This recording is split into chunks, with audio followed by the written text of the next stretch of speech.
Are you ready to pay more tax again? Because that's exactly what could be coming your way this autumn. Britain could be hit by one of the harshest tax grabs in recent history. The UK is already drowning in debt, over £2.7 trillion and climbing. The budget deficit? A staggering £41.2 billion hole that politicians are scrambling to fill. And guess what? You're the one expected to plug it. So here's my question. When the Chancellor delivers her budget, will it be about fixing the country or about squeezing ordinary people to cover up years of political mismanagement? And how much longer can working families carry the burden before something breaks? Let's cut through the spin. This isn't a bold new economic vision, it's a firefighting exercise. Growth flat, productivity weak, business confidence already wobbling. So what's the plan? More taxes. Isn't that always the plan? We're hearing whispers of continued frozen tax thresholds, which is just a polite way of saying we're going to let inflation drag more and more of your pay into higher tax bands without you noticing. It's the ultimate stealth tax. No announcement, no fanfare, just a slow squeeze until you're wondering why your paycheck doesn't go as far as it used to. And what about pensions? You've saved responsibly all your life, and now the government is eyeing pension relief as another pot to raid? So here's the question. Do these measures fix the economy, or do they just kick the can down the road while household budgets shrink month after month? If Britain is one of the wealthiest nations on earth, why does it always feel that people are continually scraping by? And let's not forget the other tricks up the Chancellor's sleeve. Salary sacrifice schemes and inheritance tax. On the surface, salary sacrifice looks clever. You give up part of your pay, and in return you get benefits like pension contributions, childcare vouchers, or even an electric car. But here's the catch. Treasury officials are already eyeing these as lost revenue. Translation? They want to tax you for saving money in the ways they encouraged you to save in the first place. So the question is, will the Chancellor really protect these schemes? Or will she quietly start dismantling them to claw back every penny she can? If she does, it won't just hit the wealthy. It will hit the middle-class workers who thought they were planning sensibly for the future. And then there's inheritance tax, which already drags in thousands of ordinary families who never thought they were rich. With house prices at today's levels, more and more estates are being pushed over the threshold. So ask yourself, is inheritance tax really targeting the mega wealthy? Or is it just another stealth grab on ordinary families, punishing you for working hard, saving, and passing something on to your children or loved ones? If the government truly believed in rewarding responsibility, why does it always feel like they're punishing it? Now the government will tell you, don't worry, we're going after the big guys too, the banks. Sounds bold, doesn't it? Plans are being floated about windfall taxes on banks that could raise around £8 billion a year. But here's the reality. Banks don't pay taxes. People do. When you tax banks, they pass it on in higher fees, worse interest rates, stricter lending. And the markets? They're already spooked. Shares in major UK banks are sliding and continue to slide.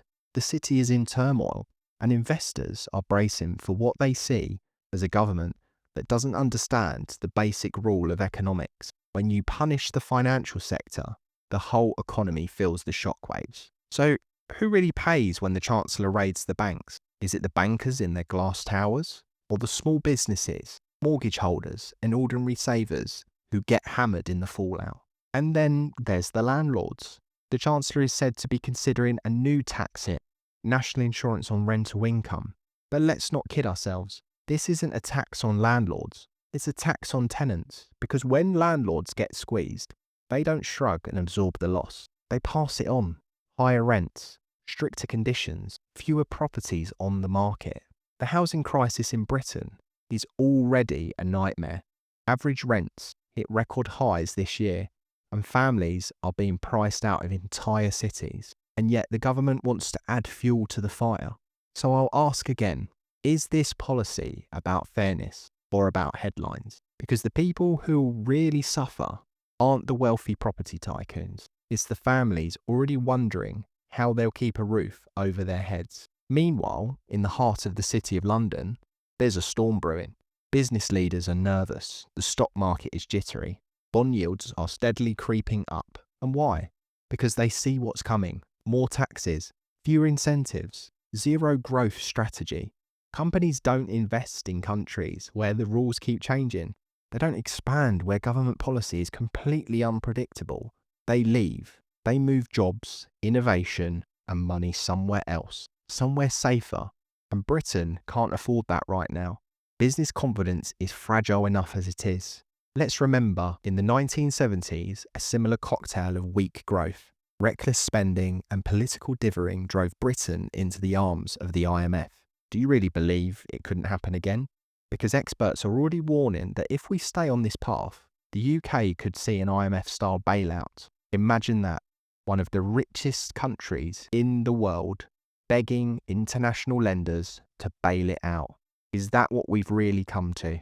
And it gets worse, because former Bank of England officials are openly warning Britain is closer to crisis than it wants to admit.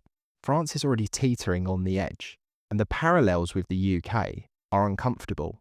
If the IMF steps in, it won't be gentle. We all remember the word that defined the last decade: austerity, cuts to public services, frozen wages, communities left to rot. Do we want another decade like that? And yet, here again, with debt mounting, taxes rising, and growth nowhere to be seen, is this really stability, or are we sleepwalking into another disaster? And this is the part that really stings. It's the promises. Rachel Reeves promised fiscal responsibility.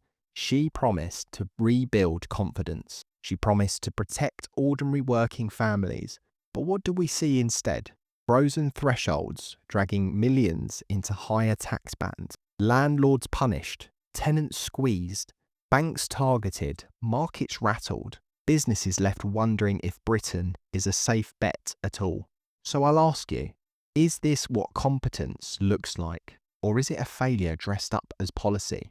How long do people have to keep paying for mistakes they never made? So here we are, staring down the autumn budget. The government will tell us this is about stability, about fairness, about responsibility. But the truth, it's about survival, their survival, not yours. Because make no mistake, whether it's banks, landlords, or workers, someone is going to pay, and that someone is you. The storm is already here. How much more can you take? So let me ask you this. Are these tax hikes the price of stability? Or are they just the cost of government failure? Tell me what you think, because this is a debate that Britain desperately needs to have.